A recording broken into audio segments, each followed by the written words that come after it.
Hey, y'all. Woo!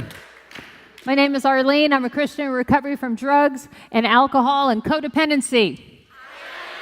Hello, my friends. I'm back from the frozen north. I've been gone a couple of weeks seeing my grandchildren. It was wonderful in South Dakota. It was great. It was 46 degrees. I'm glad to be back.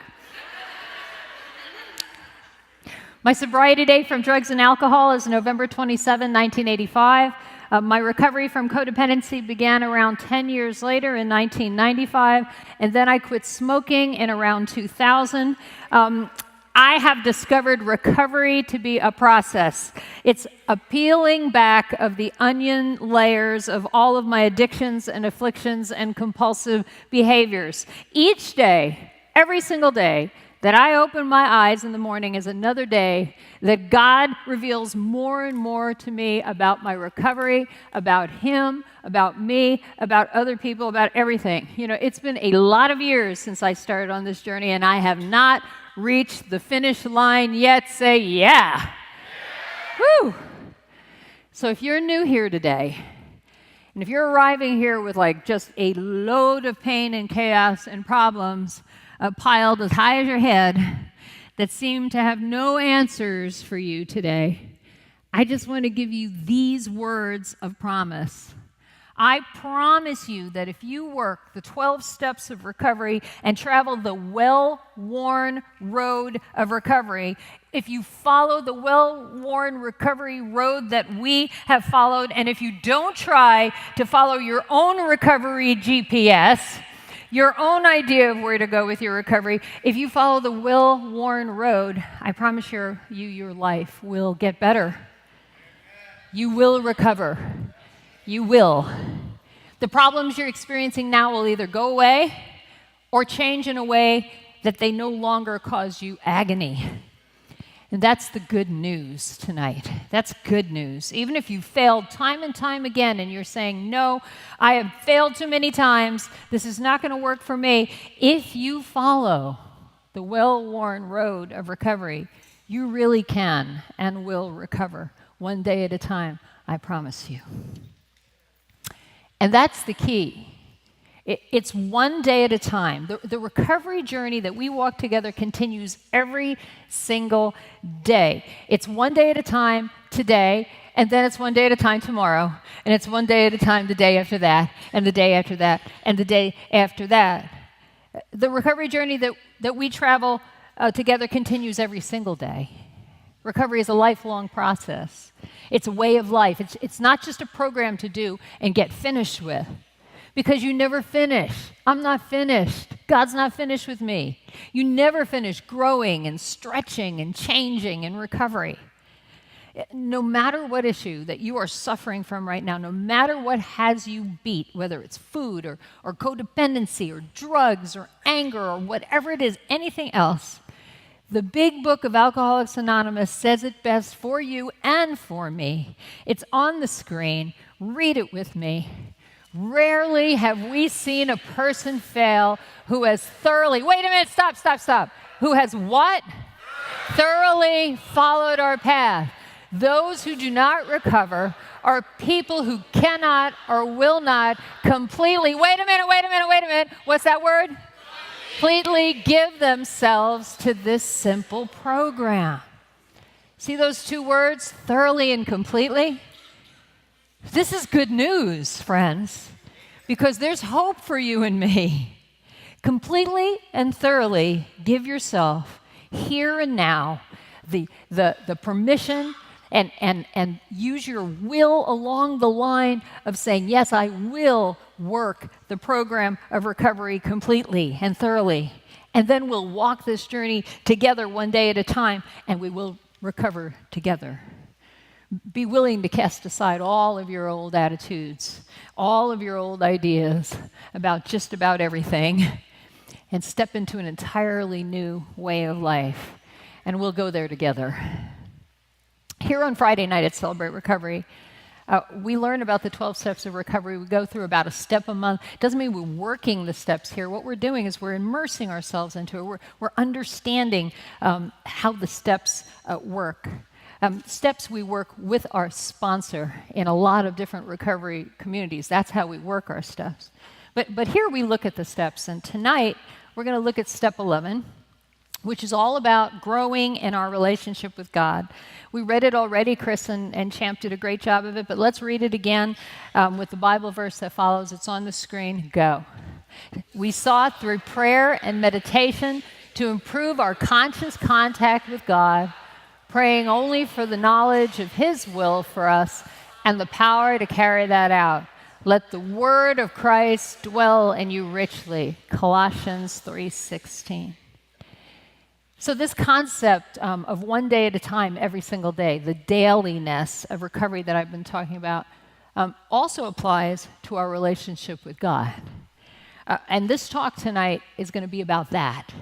It's called Improving Your Conscious Contact with God.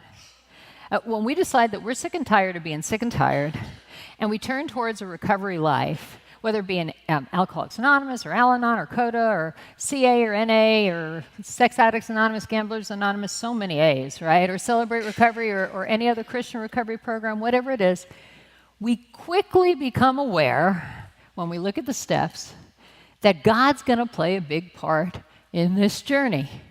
Now, I know for me, that was a surprise.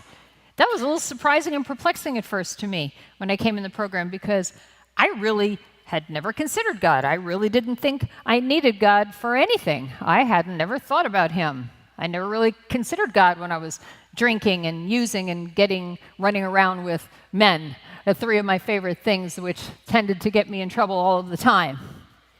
God wasn't really in that picture at all. But then when I got dragged into AA, people kept saying God had something to do with the solution to my problem. All right. Well, it took me 3 years in the program to understand just how much God did have to do with the solution to my problem. I skirted the idea of getting a sponsor. I didn't do it at first. I didn't want to work the steps. I did them 15 minutes in my mind. How hard could they possibly be, right? I didn't want to do the things that they asked me to do. I didn't want to seek God's help. I didn't think I needed it for 3 years, until after the amount of time I found myself in a bar with 3 shots of liquor in front of me, and then I changed my tune. I saw that what they said was true, that there was going to come a time when I was going to have no mental defense against my addiction or affliction or compulsive behavior. And then I was going to have a power greater than me that's going to keep me from doing the thing that I always do. So I found a God. I did.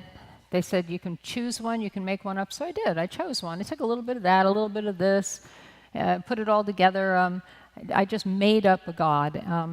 And that's how God broke through to me. He allowed me to just think of whatever I wanted Him to be. He got a toehold into my life. And I thought that was the end of it. I got a God, no problem, here we go, we're going to go through the steps, right? But the thing about God, though, is that wasn't the end of it for Him. It was just the beginning. God wanted to show me more and more of Himself. He wanted to connect to me more and more than just some conception of Him that I made up. He wanted to show Himself to me in a way that would make me be, and keep me be unchained from drugs and alcohol, so I could live happy, joyous, and free. And that's what He wants for all of us. God wants to come alive in you in brand new, fresh ways, show you who He is. So He can take care of all of your addictions and your fears and your worries and your hardships and your problems. Wouldn't that be lovely right now? If He took care of all of your addictions and your fears and your worries and your hardships and your problems, whoo, say yeah. Whew. When we become willing to know who God is more and more, we access His power more and more, and He does these things for us. See, God seeks this relationship with us. One day at a time, every single day, a daily improving, growing, changing, expanding relationship with us. And it's different every single day. Just like, okay, let me try to figure it this way. Let's say you fall in love with a person, like I used to do about once every 5 minutes. You want to know them more and more, right? I mean, you don't just know them one time, you want to know them more and more. And then even if you marry the person, which I did a lot too, but even if you marry the person, that's not the end, right? It's just the beginning of getting to know someone. There's always more to get to know, more intimacy to experience, more memories to make, more delights to discover. See, it's like that with God, but better. But better because God holds the keys to everything. He holds the keys to our contentment, to our happiness, to our sobriety. He has all power. He has all forgiveness. He is all love. He is God. So the closer we come to God, the more we access his power and love and forgiveness and contentment, and the less chance we have of relapsing into our old behaviors. Now that is what step 11 is about.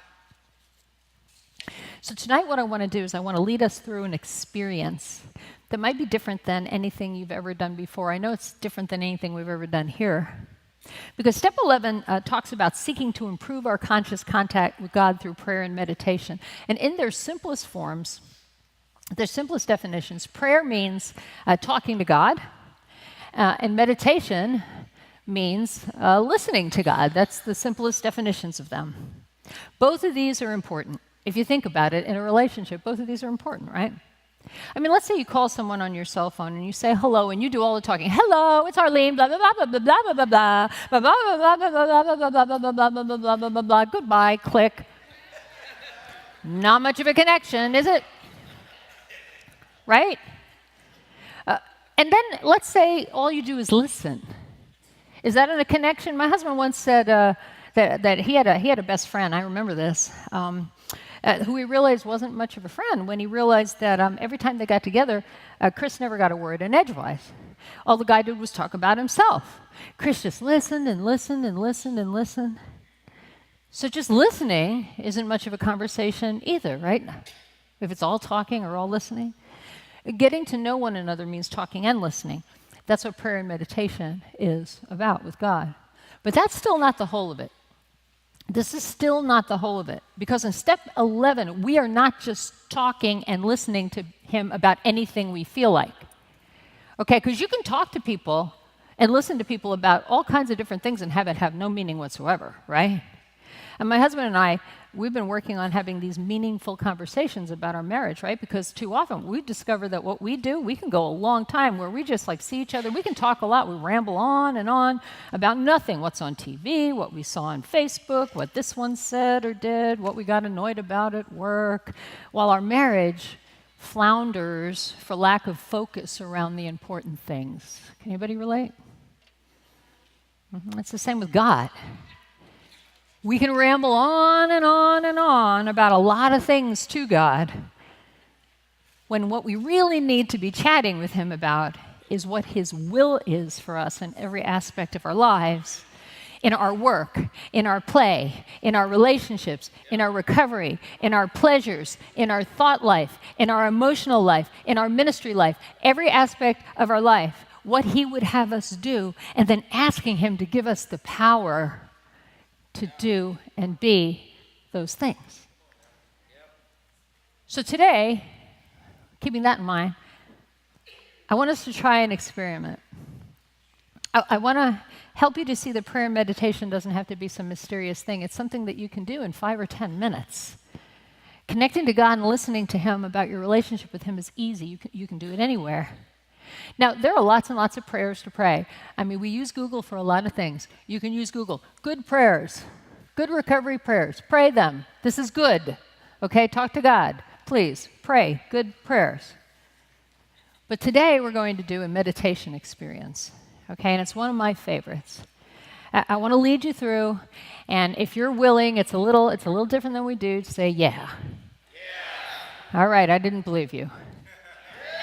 All right, good. Thank you. All right, if you're ready for this, we're going to go. want you to take a deep breath. There you go. I want you to close your eyes. Can you close your eyes?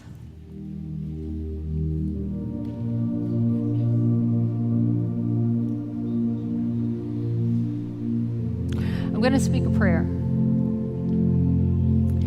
And as I speak a line of the prayer, say it silently to yourself. Jesus, I am preparing to encounter you. I need to know you more.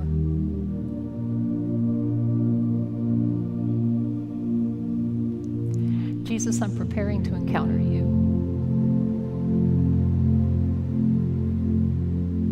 I need to know you more.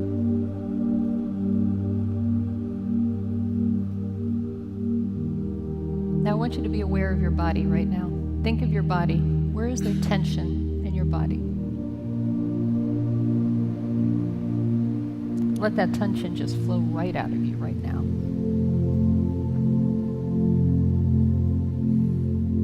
Feel your shoulders drop. Feel the tension leaving. Sink into your chair.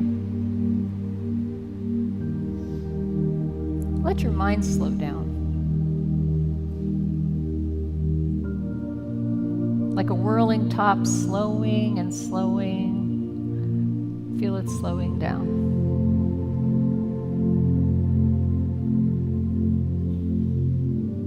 Feel your heartbeat.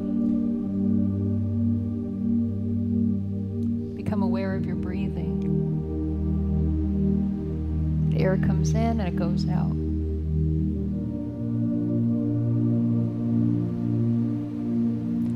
All that matters is your breathing and your heartbeat.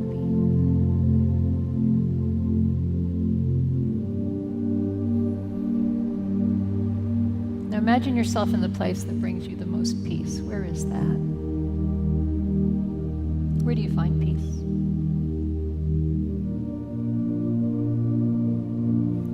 You're all by yourself there, completely relaxed in that peaceful place.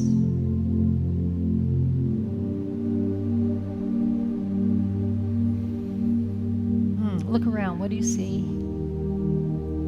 What do you hear? What do you smell? How do you feel?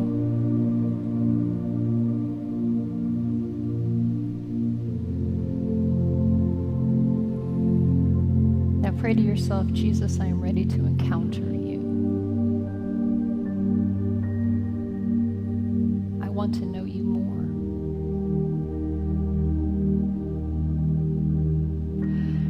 In the distance, you see Jesus coming to you. Watch him come. He's smiling. Look at him. What does he look like? What is he wearing? What does his face look like? His eyes. Let him come near to you. Is he sitting, standing, kneeling?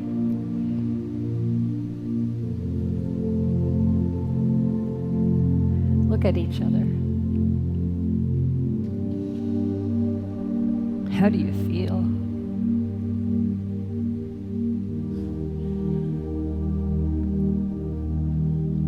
Now take his hands and pour out your heart to him. What's troubling you?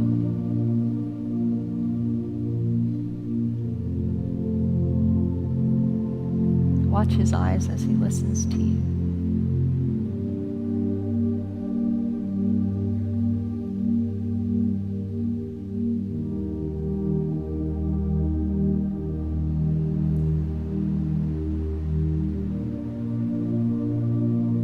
Ask him what his will is for you, just for today in that situation.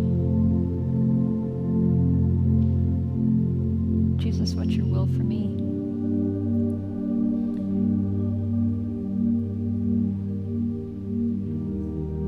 Now listen to Jesus speak a word to you.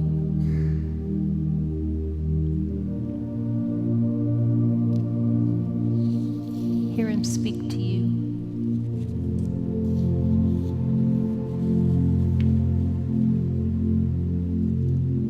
Hear him say, I will instruct you and teach you in an eye on you. And surely I am with you always to the very end of the age.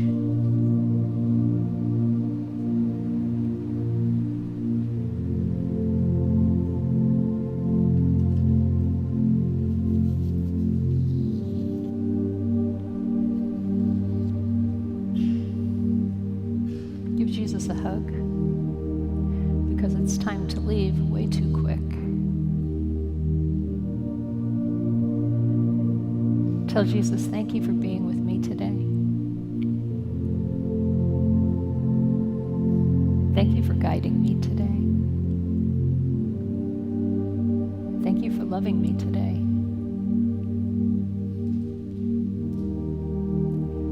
May I do thy will always.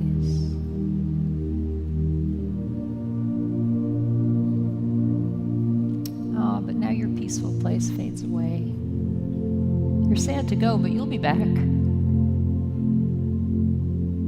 come back into your body. Feel your breath go in and your breath goes out. Your body is in the chair. And all the regular sounds are around you.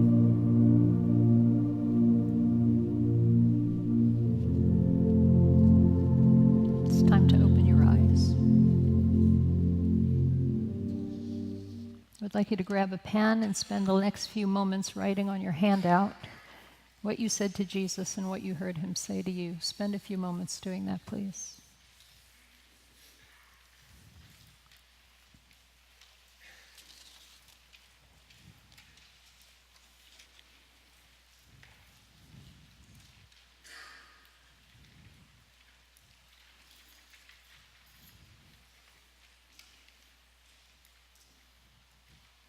This will be your reminder that you encountered Jesus.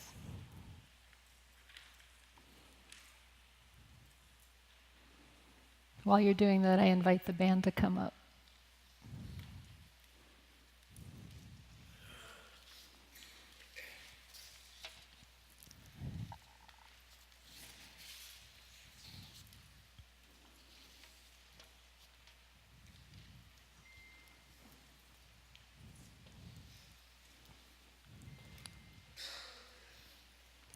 You know, when I do this meditation, I often go to meet with Jesus at a special place in Linville, North Carolina, called Linville Falls. Now, at Linville Falls, there is this steep pathway up a mountain for a few miles with lookouts over 3 waterfalls along the way. And at the second waterfall, there is a stone bench where Jesus and I visit frequently. And I always have lots of complaints for him about why things are the way they are. And I have questions about how to handle things that baffle me. And his answers are always very loving. He encourages me to meet with him in the Bible more often. He says, Arlene, why aren't you opening your Bible more often? I go, I don't know, Jesus, I don't know. Sometimes he just puts his fingers over my mouth and hushes me. Sometimes he hugs me and I cry and I cry. He promises me his power to do the right thing in any situation that I pour myself out to him about. And he promises me his presence, too, that he will always be with me. He'll never leave me. He encourages me to get out of myself, and then he showers on me a feeling of being loved, absolutely. And then when I leave him, I remind myself to listen to his guidance, to do and be what he just said to me. And then next time I come back to him again and again, and my relationship with him deepens every single time we spend time. I want to encourage you to improve your connection with Jesus by talking to him and listening to him about your relationship together. His will for you, his power in your life. You can use the exercise I just gave you, or you can use another, it doesn't matter. But I do encourage you to go to the literature table if you do not have one and buy yourself a Life Recovery Bible so you can encounter Jesus in the Bible too. This is a daily search to know God better every single day. It doesn't take the place, what we just did, of working the 12 steps, of getting a sponsor, going to meetings, reading the Bible. No, don't choose one over the other. on a daily basis, one day at a time. Walk the well-worn recovery road, the entire road. And along the journey, you're going to find a beautiful new way of life. I promise you that. So right now, we're going to have another special time where we can get to receive a blessing and pray at the altar. We have a team who's going to come forward now who want to speak a blessing over each of you and anoint you with oil.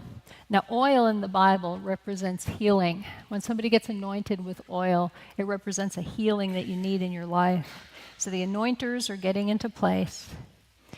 Friends, I want you to come and tell these people who care about you, this is your recovery community, your name, and then they will anoint you and speak a blessing over you. And then you can come to the altar and you can pray to Jesus, and we'll have prayer partners available if you need special prayers. Jesus is the one who keeps us clean and sober and growing one day at a time. We need more and more in him. But people keep us on the road to recovery. We need both. And so the anointers are in place. The band is going to begin to play. And so I invite you to come forward now.